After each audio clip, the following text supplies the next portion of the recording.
kasih pemirsa, Anda masih bersama kami di obrolan Karebosi dan masih bersama dengan Ibu Yeni dan juga Pak Dr. Aliana. Saya kemudian ke Pak Ali.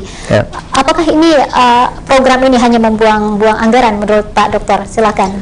Ya, yang pertama dari segi bahasanya itu menurut saya anggaran publik itu sama sekali kita tidak boleh mengistilahkan, ya, apalagi kalau misalkan itu sampai di ada pemikiran, ya, jangankan diungkapkan dari segi dari pemikirannya saja. Kalau ada misalnya pemerintah berpikir seperti itu sudah sungguh sangat jahat sekali terhadap masyarakat kita, ya. Tapi saya berpikir tidak sampai ke situ. Cuma memang kita melihat di sini persoalan adalah teknis di sini dalam artian tiga konsep utama kita. Pertama adalah dari segi proses perencanaan, proses perumusan daripada kebijakan ini, kemudian diimplementasikan dengan baik. Nah, saya setuju bahwa kita harus berpikir sistem, ya, karena bagaimanapun juga kita telah menyepakati bahwa pemerintahan kita ini dalam bentuk sistem. Oleh karena itu kita juga mencoba menerawang masalah publik ini secara tersistem pula. Cuma saya selalu menekankan bahwa konsep demokrasi yang secara esensinya itu adalah memanusiakan manusia. Jadi kalau misalkan kita memaknai demokrasi dari rakyat oleh rakyat dan untuk rakyat, sebetulnya substansinya adalah memanusiakan manusia. Jadi kalau misalnya para pemimpin-pemimpin kita, para pemangku kepentingan kita, para stakeholder kita berpikir tentang kemanusiaan, maka tentu apa yang diistilahkan tadi itu terkait dengan anggaran ini tidak sampai ke sana. Karena saya melihat bahwa pejabat publik kita sesungguhnya tidak kekurangan iman, ya, tidak kekurangan iman. Akan tetapi dalam prosesnya ini kita memahami secara sistem juga bahwa ada proses-proses politik yang kemudian harus dilewati sampai lahir program dan juga kegiatan. Oleh karena itu ini saya lihat bahwa ayo para pejabat publik kita, stakeholder kita untuk berpikir tentang kepentingan kita secara bersama. Turunkan ego kita, kepentingan pribadi. Karena itu program yang terselamatkan sesungguhnya itu akan menyelamatkan pemimpin kita juga. Tetapi kalau masalah pada program dan kegiatan itu juga akan menjadi efek kepada pemimpin kita. Sekali lagi, kehadiran pemimpin itu sebetulnya adalah pengaruh. Nah, pengaruh di sini adalah dalam artian politik, pengaruh positif. Nah, kenapa pemimpin dalam proses politik itu dipilih? Ya, karena kita menginginkan bahwa melalui intervensi kekuasaan itu kita sampai kepada proses memanusiakan manusia itu. Oleh karena itu, siapapun pemimpin kita harusnya harus mampu menjaga konsistensi dan komitmen daripada bawahan ini. Jangan kemudian lain maunya pemimpin, kemudian penerjemahan daripada OPD, ya, kan itu tidak mampu diterjemahkan dengan baik. Saya selalu mengatakan bahwa untuk melihat visi dan misi seorang pemimpin, wali kota misalnya, tanya kepada RT. Kalau RT tahu dan mampu menerjemahkan visi misi wali kota, yakin saja terbangun komitmen dan konsistensi dalam mewujudkan apa yang divisi misikan. Tapi kalau misalkan kita tanya visi misinya kepala bidang misalnya, dia tidak tahu apa yang divisi misikan oleh Bapak Wali Kota, maka ini yang sebetulnya perlu kita lakukan evaluasi. Kita dorong untuk membenahi skillnya, kita dorong untuk menyamakan persepsi. Karena itu penting. Karena kalau tidak ada persamaan persepsi antara pemimpin dan bawahan, bagaimana maunya pemimpin A nanti bekerjanya bawahan C. Nah, saya mencoba melihat itu bahwa ada tanggung jawab. Tidak banyak loh misalnya pegawai yang terpilih. Tidak banyak loh kepala dinas yang kemudian terpilih. Di antara ribuan orang itu hanya segelintir orang. Karena Anda layak dan Anda yang terbaik. Oleh karena itu Anda harus memikirkan kemaslahatan rakyat di atas daripada kepentingan pribadi itu sendiri. Karena itu alamat pertanyaannya si Mbak tadi itu, mengapa saya mengeluarkan ini, karena saya tidak mau sampai pejabat publik kita jangankan mengucapkan, memikirkan saja saya tidak menginginkan itu, karena itu menyangkut kita semua kan. Ya, seperti itu. Iya. Saya kemudian ke Ibu Yeni. Apakah kemudian evaluasi dari Dewan terkait dengan Dewan yang kemudian membidangi di program Smart Toilet ini? Evaluasi. Ya, pasti kita akan panggil ya, karena ini terkait dengan dinas pendidikan ya, nanti kita akan meminta pertanggungjawabannya kenapa bisa hal itu terjadi. Jadi kan seperti yang saya sampaikan, tidak elok rasanya kalau dia mengatakan bahwa itu bukan di masa periode dia ya. Tapi saya yakin juga Pak Kadis ini sekarang orangnya penuh dengan inovasi ya, dan mudah-mudahan ada win-win solusi untuk itu, sehingga ini menjadi pembelajaran juga. Program ini menjadi pembelajaran buat kita, buat pemerintah, bahwa untuk kedepannya memang harus memperhatikan dengan seksama yang dari awal saya sampaikan, bahwa berdasarkan analisis kebutuhan, jadi bukan karena hanya keinginan saya ya, bukan hanya karena keinginan saya, tetapi betul-betul karena kebutuhan, dan harus memang melakukan perencanaan yang matang, sehingga kita berharap yang kalau dikatakan apa pemborosan anggaran, kita berharap itu tidak ada lagi yang seperti itu. Semoga tidak, Bu ya.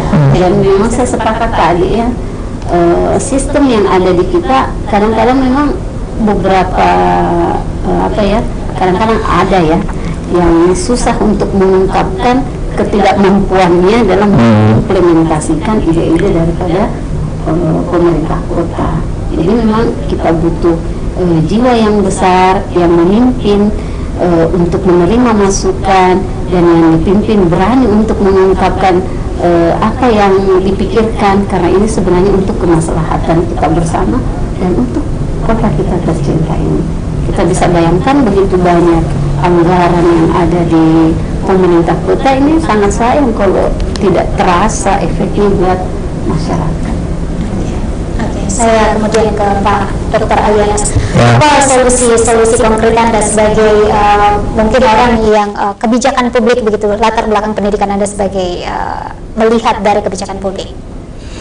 Ya, pertama kita fokus kepada tujuan daripada apa yang divisi misikan, kemudian organisasi atau OPD terkait ini semua level, kemudian mampu membangun sinergis. Dan yang selanjutnya adalah selalu saya tekankan bahwa kita membutuhkan kolaborasi secara aktif ya, kolaborasi, karena tanpa itu ya inilah saya kira misalnya kita melihat dinas pendidikan yang kemudian disoroti dengan permasalahan ini, padahal sesungguhnya mereka hanya kebetulan di situ bagian daripada dinas pendidikan, sehingga ya harus menerima kebijakan itu. Tetapi kan ada OPD yang lain yang kemudian juga ikut terlibat di dalamnya. Oleh karena itu, ego sektoral itu tidak boleh hadir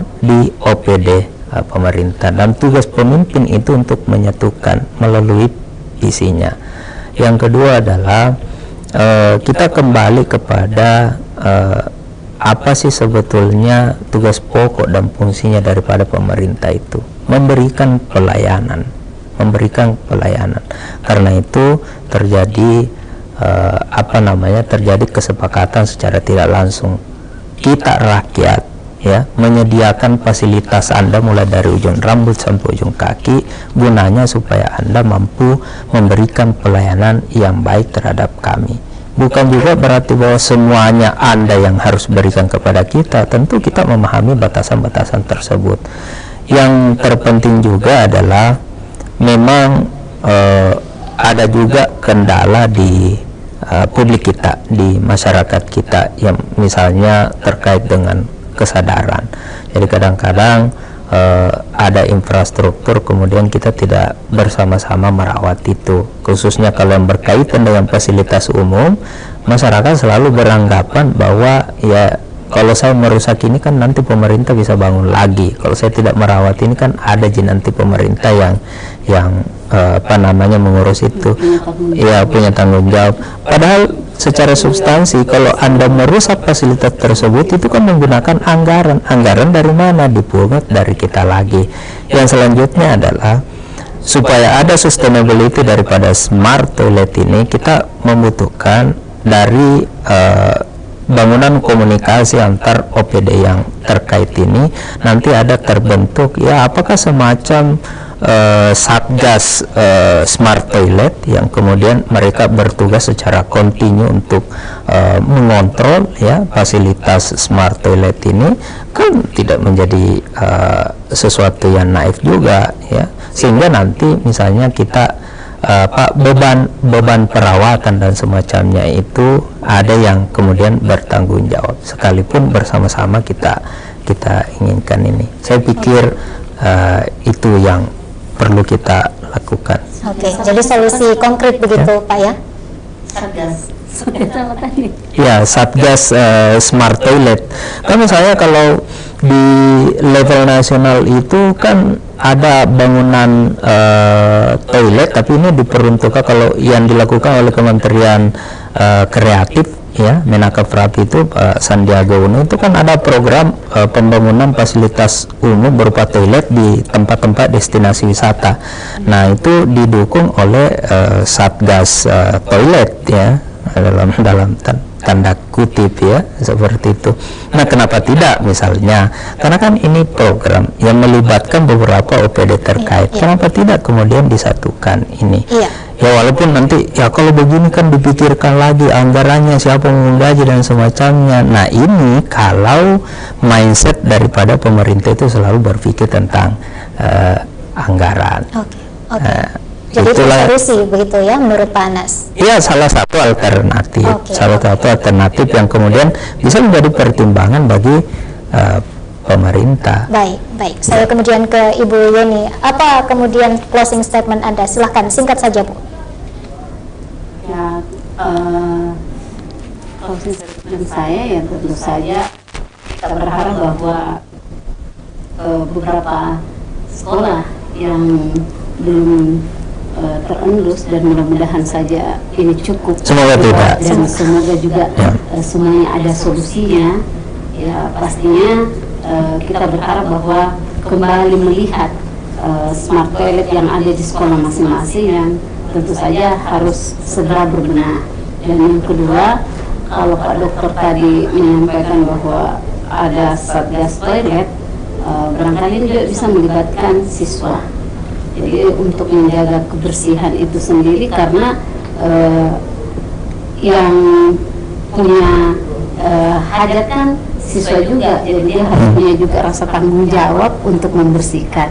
Jadi ceritanya dia masuk dalam keadaan bersih dan harum, dia harus keluar dari toilet juga dalam keadaan bersih dan harum. Jadi tidak ada di pemahaman kita bahwa siswa jadi cleaning service misalnya ya. Jadi yang harus kita bangun bahwa siswa masuk itu dalam keadaan bersih dan wangi, dan dia keluar harus dalam keadaan bersih dan wangi. Dan ini barangkali juga saya meninjau dari sisi pendidikan ya, bahwa ada edukasi dan ada kompetisi.